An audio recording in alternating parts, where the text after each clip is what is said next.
എല്ലാ കൂട്ടുകാർക്കും ദാസേട്ടൻ കിച്ചണിലേക്ക് ഒരിക്കൽ കൂടി സ്വാഗതം. എല്ലാവർക്കും സുഖമാണല്ലോ.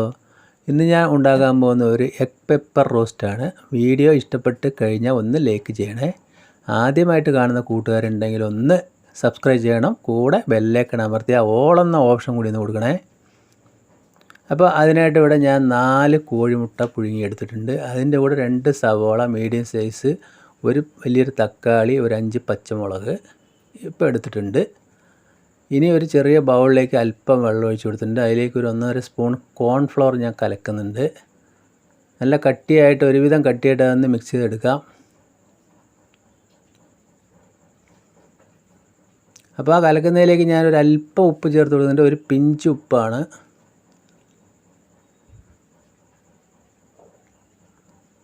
അപ്പോൾ ഈ പരുവത്തിൽ നമ്മൾ കലക്കി വയ്ക്കാം. അപ്പോൾ ഞാൻ ആ 4 കോഴിമുട്ട ഇതുപോലെ 2 കഷ്ണങ്ങളാക്കി 8 കഷ്ണങ്ങളാക്കിയിട്ടുണ്ട്. ഇനി അതിൻ്റെ ഉണ്ണിയൊന്നും പൊട്ടിപ്പോകാതിരിക്കാനായിട്ട് നമ്മൾക്കതൊന്ന് പൊരിച്ചെടുക്കണം. ഇതിന് മുമ്പ് ഞാൻ ഇതുപോലെ ചെയ്തിട്ടുണ്ട് ഒരു എഗ്ഗ് കുറുമയിൽ. അപ്പോൾ ഒരു തവ അടുപ്പത്ത് വെച്ചിട്ട് 2 സ്പൂണ് വെളിച്ചെണ്ണയാണ് ഒഴിച്ചു കൊടുത്തിരിക്കുന്നത്. അത് ഇതുപോലെ ലേശം ഒന്ന് സ്പൂൺ കൊണ്ടെടുത്ത് ആ കോൺഫ്ലവർ കട്ട് ചെയ്ത കോഴിമുട്ടൻ്റെ കൂടെ തടവി കൊടുത്തിട്ട് ആ ഭാഗം ചൂടായ എണ്ണയിലോട്ട് ഒന്ന് നമ്മൾ വെച്ച് കൊടുത്താൽ മതി.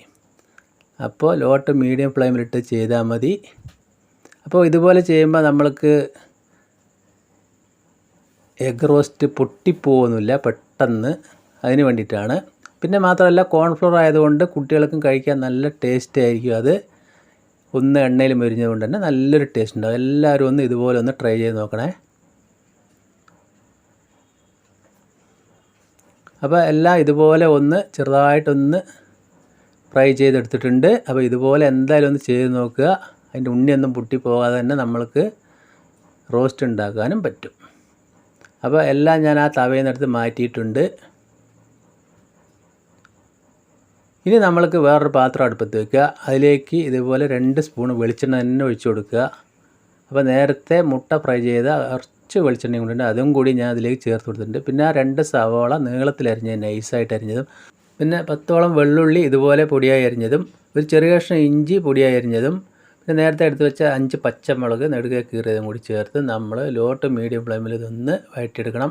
ഒരുപാട് അങ്ങോട്ട് വഴന്നു പോകേണ്ട ആവശ്യമൊന്നുമില്ല. വളരെ നൈസായ സവോളയാണ്, അതൊന്ന് ഇതളന്ന് വിട്ട് വന്നാൽ മതി. ഇനി ആ മസാലയ്ക്ക് ആവശ്യത്തിനുള്ള കുറച്ച് ഉപ്പ് ഞാൻ ചേർത്ത് കൊടുത്തിട്ടുണ്ട്. എന്നിട്ട് ഒന്നുകൂടി നമ്മൾക്ക് നന്നായിട്ട് മിക്സ് ചെയ്ത് കൊടുക്കുക. അപ്പോൾ ഇതളൊക്കെ ഒന്ന് വിട്ട് വരുന്ന ആ പരുവത്തിലാകുന്ന സമയത്ത് നമ്മൾക്ക് അതിലേക്ക് നേരത്തെ കട്ട് ചെയ്ത് വെച്ച ഒരു തക്കാളി അതും കൂടി ചേർത്ത് കൊടുക്കണം. വളരെ പൊടിയായി ചേർത്ത് കൊടുക്കുക. അപ്പോൾ ഇതുപോലെ എഗ് പെപ്പർ റോസ്റ്റ് ചെയ്യാത്തവർ എന്തായാലും ഒന്ന് ചെയ്ത് നോക്കുക.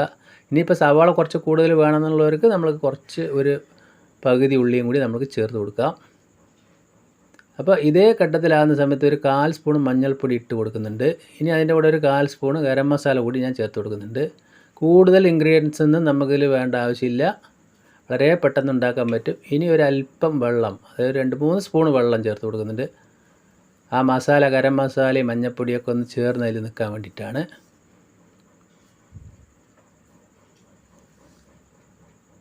അപ്പോൾ ഈ സമയത്ത് നമ്മൾക്ക് അതിലേക്ക് പ്രത്യേക ആവശ്യമുള്ള കുരുമുളക് പൊടി ചേർത്ത് കൊടുക്കാം. കുരുമുളക് പൊടി ഞാൻ ഒരു 1.5 സ്പൂൺ ചേർത്ത് കൊടുക്കുന്നുണ്ട്. ഇതിൻ്റെ എരിവിന് നമ്മൾ മുളക് പൊടിയൊന്നും ചേർക്കുന്നില്ലല്ലോ. പെപ്പർ റോസ്റ്റ് ആയതുകൊണ്ട് നല്ലതുപോലെ പെപ്പറിൻ്റെ ഒരു എരിവൊക്കെ വേണം. അപ്പോൾ പെപ്പർ പൊടി ചേർത്ത് ഇതേ കണ്ടീഷനിലാകുന്ന സമയത്ത് നമ്മൾക്ക് അതിലേക്ക് നേരത്തെ ഫ്രൈ ചെയ്ത് വെച്ച കോഴിമുട്ട പീസുകൾ ചേർത്ത് കൊടുക്കാം. അത് ചേർത്തിട്ട് നമ്മൾ ഒന്ന് പതിയെ അങ്ങനെ ഇളക്കി കൊടുക്കാം. ഇപ്പോൾ നമ്മൾക്ക് ഒന്ന് പൊട്ടിപ്പോകുന്നില്ല, ധൈര്യമായിട്ട് നമ്മൾക്ക് പതുക്കെ തന്നെ ഒന്ന് ഇളക്കാം. ഇനി നമ്മൾക്ക് അതിലേക്ക് ഒരു 2-3 സ്പൂൺ വെള്ളമാണ്, അതായത് ചൂടുവെള്ളം തന്നെ ചേർത്ത് കൊടുക്കുക. അതും കൂടി ചേർത്ത് കൊടുത്തിട്ടുണ്ട്. അപ്പോൾ ഗ്രേവി ഒന്ന് നമുക്കൊന്ന് അയഞ്ഞ് കിട്ടാനാണ്, ആ റോസ്റ്റ് ഒന്ന് അയവിൽ വരാൻ വേണ്ടിയിട്ടാണ്. പിന്നെ അതിലേക്ക് ആവശ്യത്തിന് കുറച്ചുകൂടി ഞാൻ ഉപ്പ് ചേർത്ത് കൊടുക്കുന്നുണ്ട്. നേരത്തെ നമ്മൾ ഉള്ളി വഴറ്റുമ്പോഴേ ചേർത്ത് കൊടുത്തിട്ടുള്ളൂ. അതുകൂടി ചേർത്ത് നമ്മൾക്കൊന്ന് 2-3 മിനിറ്റ് ഒന്ന് അടച്ച് വയ്ക്കാം. ആ ഉപ്പും എരിവൊക്കെ ഒന്ന് അതിലേക്ക് മുട്ടയിലേക്കൊന്ന് പിടിച്ച് വരാനായിട്ട്. 2-3 മിനിറ്റ് കഴിഞ്ഞു. ഇതാ ഞാൻ തുറന്ന് നോക്കുമ്പോൾ ഇതേ പരുവത്തിലായിട്ടുണ്ട്. അപ്പോൾ ഇതുപോലെ എഗ് പെപ്പർ റോസ്റ്റ് ഉണ്ടാക്കാത്തവർ തീർച്ചയായിട്ടും ചെയ്ത് നോക്കുക. അപ്പത്തിനും പത്തിരിക്കും പൊറോട്ടയ്ക്കൊക്കെ നല്ല സൂപ്പറായിരിക്കും. ഇനി അതിൻ്റെ കൂടെ ഒരു തണ്ട് കരിവേപ്പില കൂടി ഞാൻ ചേർത്ത് ഇളക്കി കൊടുക്കുകയാണ്. എന്നതിന് ശേഷം നമുക്ക് അതിൻ്റെ ഫ്ലെയിം ഓഫാക്കി വയ്ക്കാം. ഇപ്പോൾ ഉപ്പും എല്ലാം എരിവെല്ലാം കറക്റ്റായിട്ട് വന്നിട്ടുണ്ട്. അപ്പോൾ നമ്മളെ എഗ് പെപ്പർ റോസ്റ്റ് ഇവിടെ റെഡി ആയിട്ടുണ്ട്. ഞാനതൊരു വേറെ പാത്രത്തിലേക്ക് പാർത്തുകയാണ്. അപ്പോൾ എൻ്റെ വീഡിയോ ഇഷ്ടപ്പെട്ട് കഴിഞ്ഞാൽ ഒന്ന് ലൈക്ക് ചെയ്യണേ. പിന്നെ ഫ്രണ്ട്സിനും ഫാമിലിക്കൊക്കെ ഒന്ന് ഷെയർ ചെയ്ത് നമ്മളൊന്ന് സപ്പോർട്ട് ചെയ്യുക. അപ്പോൾ എല്ലാവർക്കും എൻ്റെ ഈ എഗ് പെപ്പർ റോസ്റ്റ് ഇഷ്ടപ്പെട്ടെന്ന് കരുതുന്നു. അപ്പോൾ ഞാനിന്നിത് അപ്പത്തിൻ്റെ കൂടെ തന്നെയാണ് കഴിക്കുന്നത്.